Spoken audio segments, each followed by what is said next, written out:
మామూలుగా నాగార్జున తెలుగులో ఒక్కొక్క సినిమా కోసం 5-6 కోట్ల వరకు రెమ్యునరేషన్ తీసుకుంటారు. కానీ ఇప్పుడు రజనీకాంత్ 'కూలీ' మూవీలో సైమన్ అనే విలన్ క్యారెక్టర్లో నాగార్జున అయితే కనిపించబోతున్నాడు.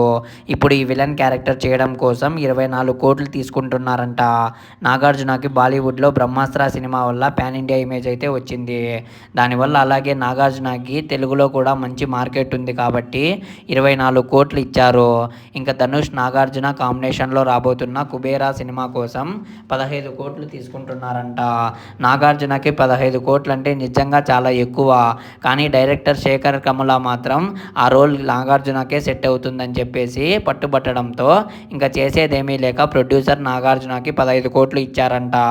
ప్రజెంట్ వెంకటేష్, అనిల్ రావుపూడి కాంబినేషన్లో చేస్తున్న మూవీకి సంక్రాంతికి వస్తున్నాం అనే టైటిల్ అయితే పెడుతున్నారు.